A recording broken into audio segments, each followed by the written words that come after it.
Assalamualaikum warahmatullahi wabarakatuh. Salam sejahtera buat kita semua. Salam Om Swastiastu, Namo Buddhaya, salam kebajikan. Balik lagi di channel YouTube Sepak Bola Underrated, pakar bola mengenai sepak bola dengan kebahagiaan. Let's go, let's go. Seru ini setnya. Udah kayak ini ya, lo pejabat gitu, panjang banget salam awalnya gitu. Lagi nyari citra, lagi nyari citra. Oh, emang gitu ya? Iya lah, di setiap acara event-event masuk dulu dia pembukaan lebih lama daripada salam tuh lebih lama ya, karena harus ada 6 agama yang disapa. Iya, nah ini set udah makin baru, set udah makin banyak. Boleh silakan teman-teman yang mau naro apapun di sini. Iya, di sini boleh lah. Mau kita bahas, kita coba-cobain. Iya, boleh silakan share dan share. UMKM juga boleh. Boleh? Boleh. Ya boleh, kita bantu semuanya. Boleh. Kita bantu. UMKM. Atau penonton mau datang kemari sekalian nggak apa-apa. Nggak ya? Mau dipromosiin, misalnya cari jodoh, nggak tahu. Boleh. Nih kita lagi sama-sama seneng karena Newcastle akhirnya kalah.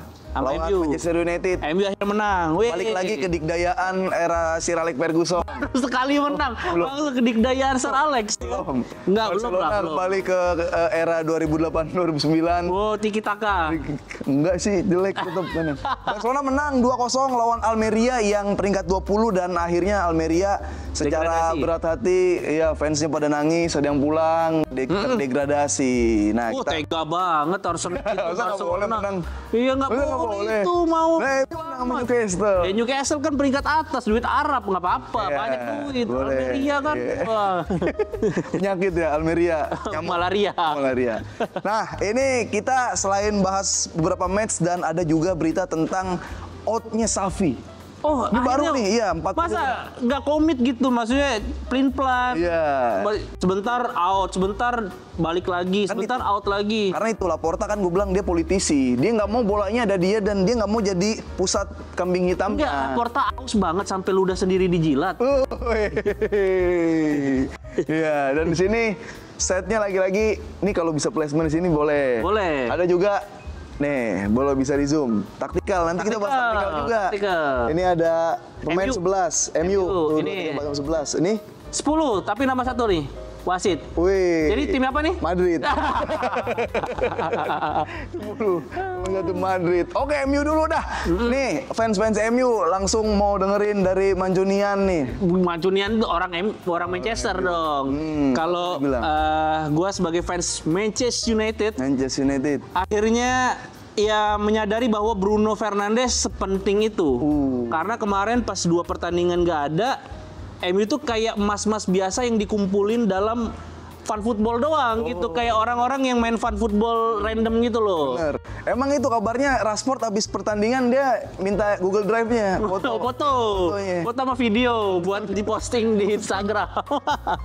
Iya, sama Aqua 2 dus kan kalau nggak salah, air mineral 2 dus dia. Lanjut. Nah, MU sendiri main full of energy kalau menurut gua kemarin, karena mau pressingnya juga cukup kolektif, terus juga build up-nya juga cukup rapi karena bisa build up dari belakang. Dan Amad Diallo ini yang disorot kemarin kan.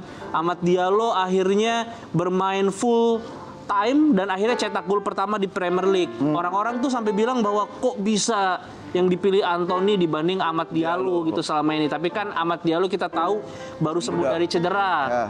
Cedera panjang, dan kata Ten Hag juga riskan lah kalau mainin dia terlalu lama gitu. Dan akhirnya Amad Diallo jadi kayak ngebuat MU tuh bisa main build up dan pegang bola lebih lama, karena dia juga tipikalnya one touch-nya bagus tuh. Satu sentuhannya, terus juga keeping ball-nya juga bagus. Nggak panik dia, di press juga nggak panik. Betul, nggak panik. Dan kalau Anthony emang panik attack dia, kenapa? Panik attack, dia cuma bisa naikin alis kan. panik cicilan belum bayar. Anthony kan masalah kemarin KDRT belum beres. Gitu. Dan yang disorot juga pilihan pemain lagi-lagi Amrabat main. Iya. Amrabat di posisi aslinya. Di posisi aslinya, cuman yang nggak di posisi aslinya Casemiro. Oh. Kalau Amrabat kan biasa kan main sebagai cameo. Iya, karena cuman menit 89 main baru ya kan cameo gitu. Kalau sekarang main dari awal, Amrabat hobi ngebabat, akhirnya bisa main ya bagus lah gitu. Ada satu momen ketika counter attack 3 lawan 1 Newcastle, dia bisa nutup sendirian, ngeblok tendangan Isak dan terakhirnya itu kayak wah narik napas panjang gitu.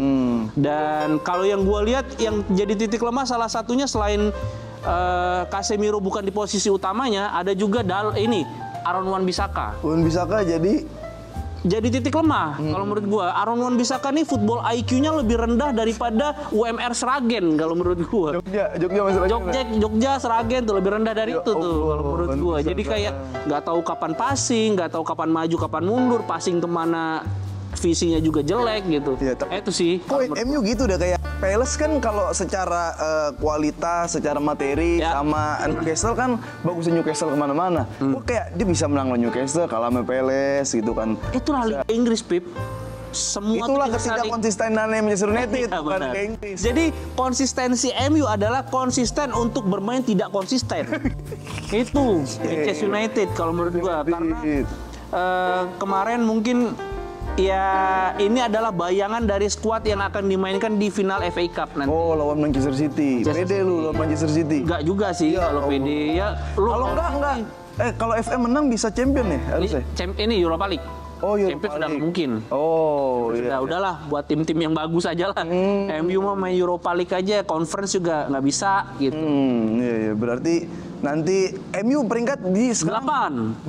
Ini kan di semua kompetisi Eropa gak dia apa? Enggak. Peluangnya? Enggak, cuman kalau menang FA Cup dia bisa ke Europa League. Ya Allah. Itu harus menang, harus ngalahin City. Berat sih itu, berat. Nanti kita kan juga bakal prediksiin siapa yang bakal juara.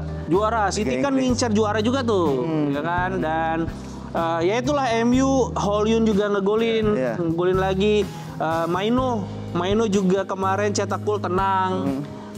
Dan Rashford sempat intrik sama pendukung, ada ribut tuh pas lagi pemanasan ya, berantem kayak diejek dia kan. Apa diejek apa tuh? Lu tuh emak lu belum bayar utang katanya gitu. Dari situ bawa emak baru panas dia kan. Itu gitu. Tapi lu kayak ngelihat kemarin ngapain sih itu? Gue ngeliat si Ten Hag tuh speech gitu di lapangan. Oh iya benar. Varane dada-dada lagi kosong. Oh, Varane sama Martial perpisahan di Old Trafford karena memang kontraknya tidak diperpanjang. Ke Jogja biasanya perpisahan ke Jogja ke Bali. Ini apa namanya Varane study tour. Enggak. Dia ke Curug dia, lebih ke Curug, nggak ke Jogja. Kan sepi, Varane. Apa maksudnya? Varane sepi, di lapangan lagi nggak ada orang, Varane dada-dada. Oh enggak, dada-dada mah pas lagi ada penontonnya. Pas terakhir tuh dia kayak Iniesta waktu di foto. Sendiri. Mas gua kalau Iniesta kan banyak momennya, sejarahnya banyak sama Barcelona kayak dia menang Liga Champions, dia sempat nominasi Ballon d'Or sama Messi. Mas gua di La Masia juga. Kenangan lah ya, Camp Nou gitu ya. Kenangan rumah gitu, Camp Nou buat Iniesta. Ini kan jadi jelek Varane gitu. Varane juga jadi tercoreng ya ininya ya. Karirnya kan panjang kan, Champions League berapa kali, Piala Dunia juara. Di MU nggak menang Carabao doang kan. Turun karir, itu kali turun karir. Itulah ya Manchester United. Peringkat 8, tradisi Chinese karena memang suka angka hoki kan, 8 kan infinity, tidak putus gitu. Makanya dia milih angka 8. Barcelona nih udah pada nungguin nih. Wih, Barcelona benar. Barcelona menang lawan Almeria. Balik lagi bro ke era pergantian Ricard ke Pep. Tapi kan kemarin belakangnya keropos tuh Bu. Kalau itu Vinicius, Bellingham itu udah kebobolan berapa kali tuh. Soalnya berapa kali one on one kan? Iya itu. Tapi itu kayaknya gue masih tetap salah tengahnya deh. Tengahnya kan Barcelona mainin Sergi Roberto, Pedri, Fermin. Fermin udah sesuai tugasnya lah. Dia disuruh masuk ke kotak penalti, dia disuruh golin, kan. Tapi kayak yang dua kali. Pedri dia assist. Dia nggak bisa cetak gol, tapi dia bisa lah bantu pertahanan. Itu kan digocekin dari tengah banget. Ini Almeria peringkat 20 degradasi udah bisa bikin sebahaya itu gitu. Ini gimana kayak peringkat yang ke-18, gimana ketemu peringkat yang ke-17. Itu pasti tetap kena juga. Oh, 18 aja serem 18 aja serem buat Barcelona sekarang. Ya kan yang main Inigo sama Kubarsi karena bisa lihat setan tuh Inigo ya. Indigo itu ini wifi. Indigo.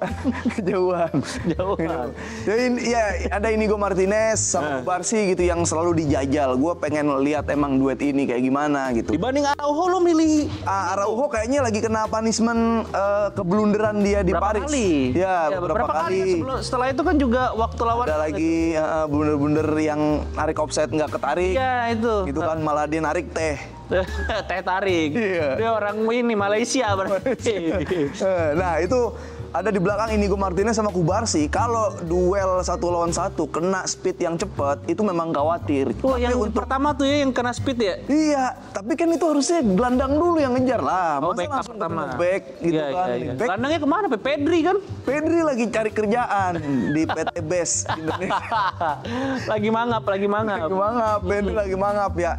Harusnya ada kalau misalkan penyerangan dari striker-striker lawan tuh jangan ketemu langsung back. Gue pengen kayak gitu kan. Tapi ya gimana? Backnya tengahnya tuh memang Sergio Roberto di Nakodai, dia kapten. Langsung cedera. Langsung cedera babak kedua. Karena udah capek, ya. ganti, Safi nggak ngeh gitu kan. Udah lah, gue pura sakit aja lah. Sergio Roberto tuh. Terindikasi sakit apa tuh, Pip? Indikasi ini, Delta, varian Delta. Balik lagi ya, orang kena telat dia, agak telat ya emang. Telat, masuk COVID ya, Oh, dia nggak telat. FOMO berarti, Pip. Nggak FOMO, telat. Iya.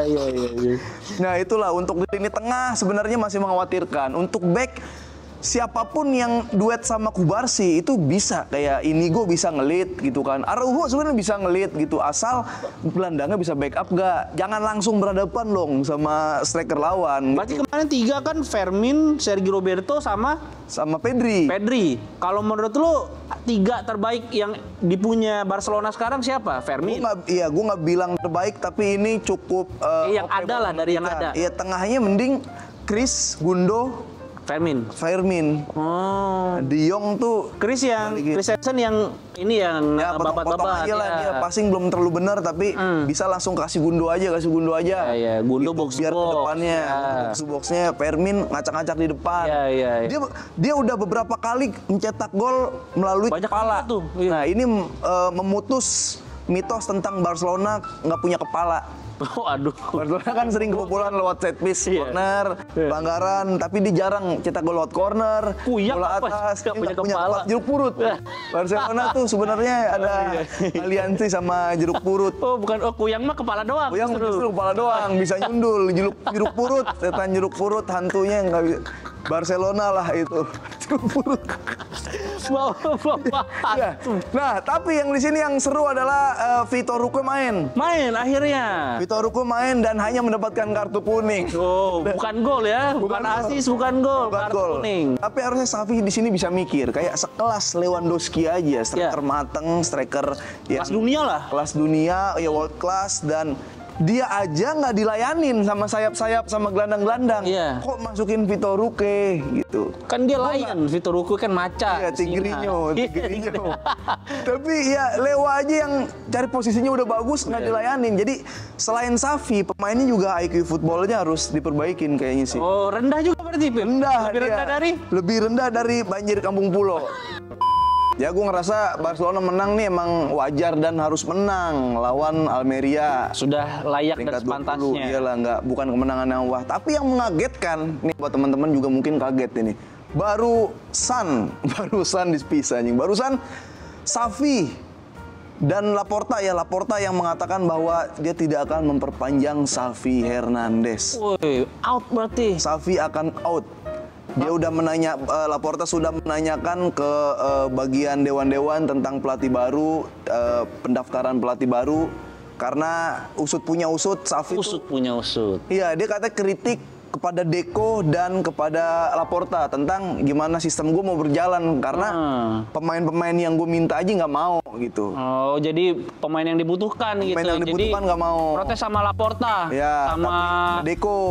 Haji Andre, Wendy itu Laporta. Purpa itu. Jadi gitu. Karena emang saat itu kan Xavi mintanya tuh ini.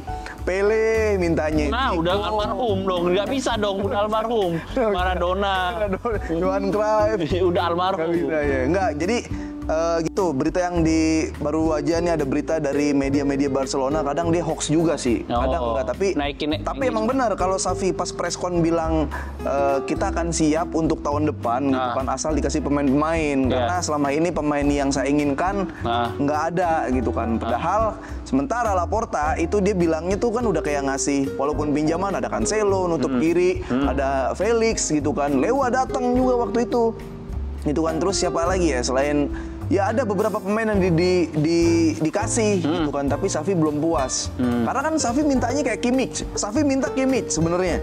Dikasih Oriol Romeu. Oh, kirain dikasih kimchi. Dikasih kimchi. Iya. Dikasih Oriol Romeu langsung ini ya, beda ya sininya levelnya. Beda. Wah, iya, beda gitu kan. Terus dia kayak minta Bernardo Silva, iya benar. Silva. Dikasihnya Rapinya. Ya. Mahal-mahal juga Rapinya. Tapi Rapinya belakangan ini masih oke. Jadi gitu. Intinya adalah Xavi masih menganggap pemain yang dia inginkan nggak dikasih karena itu performnya dia nggak terlalu bagus. Sementara Laporta, Deco dan kawan-kawan udah bilang Xavi udah dikasih kok pemain-pemain kayak gitu. Cuma kalau dari gue sendiri itu kayak mempertanyakan, kok lu pelin-pelan sih Laporta? Iya benar. Orang udah mau out semua gitu kan. Lu bilang stay, Xavi. Oke, tapi sekarang giliran Xavi stay, dia ngomong begitu, dibilang out lagi. Saking nggak mau bolanya ada di Laporta, kayak gue gitu aja sih. Cuci tangan lah ya, cuci tangan. Ya banget kan, politisi kan. Wah, oh iya politisi. Dan gue malah berpikir ketika udah Xavi stay, ya udah Xavi stay. Nggak keluar biaya, nggak keluar budget buat pelatih baru. Bagus ya. Kan bisa datengin pemain. Oh iya betul. Itu aneh banget dan ya agak nggak masuk akal kalau misalkan tiba-tiba Xavi dibilang out. Sama ini, gue kemarin ngobrol sama Coach Justin. Dia bilang, dia kan juga setuju tentang kenapa pas Xavi bilang out pemain jadi lepas. Jadi bagus. Semangat, iya. Tapi ketika dia stay main jelek lagi. Ada politik di situ katanya. Politik? Iya, ada potensi ternyata pemain nggak sesuai dengan hal yang dilontarkan oleh mulutnya. Maksudnya? Iya, emang sebenarnya pengen Xavi keluar. Oh. Nah, dan aneh kan, abis unbeaten Xavi stay kalah lagi. Jangan-jangan memang kayak Laporta tuh udah ada pendekatan sama pemain kayak lu abis di belakang lah ya, lu main jelek aja.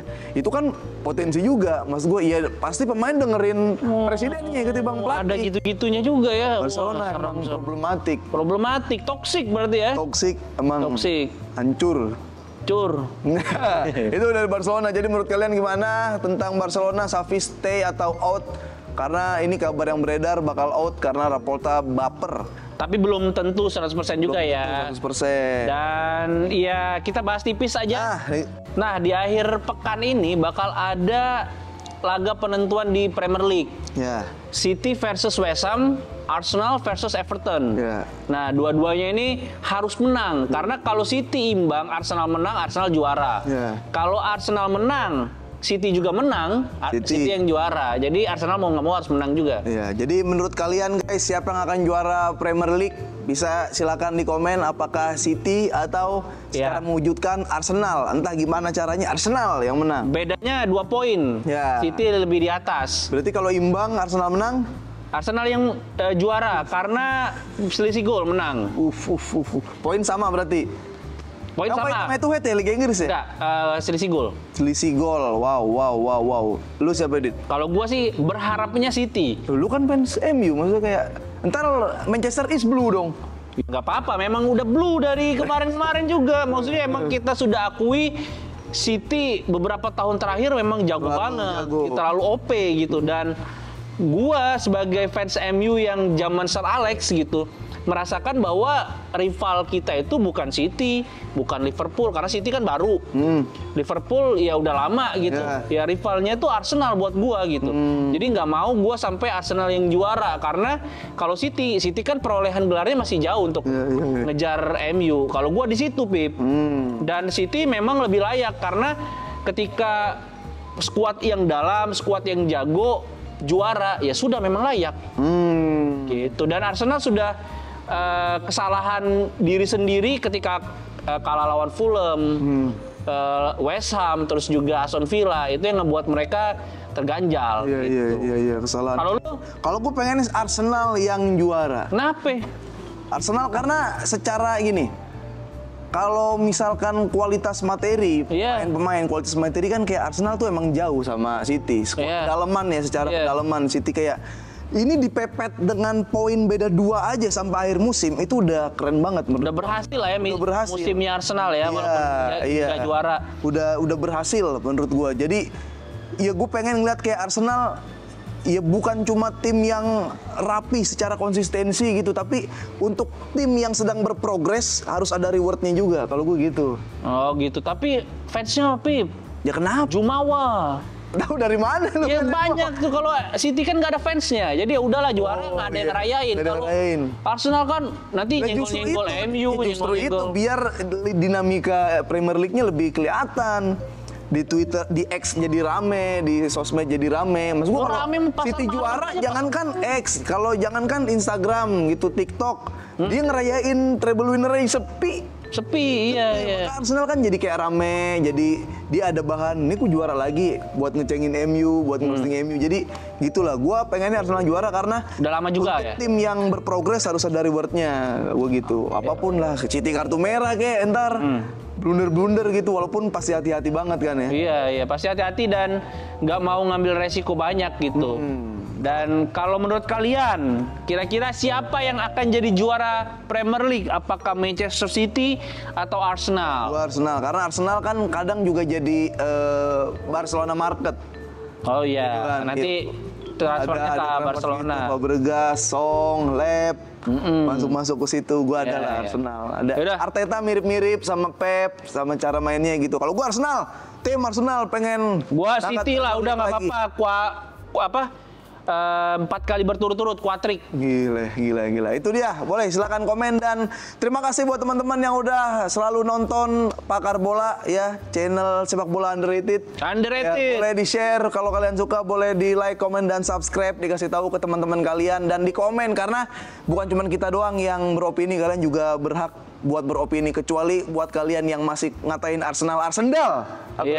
MU munyuk, ngatain Chelsea celeng, Chelsea, ngatain Madrid Fardit, Barcelona Bancilona. Udah itu tidak ada tempat buat kalian. Kalau yang mau beropini, berargumen silakan. Sampai ketemu lagi di Pakar Bola berikutnya.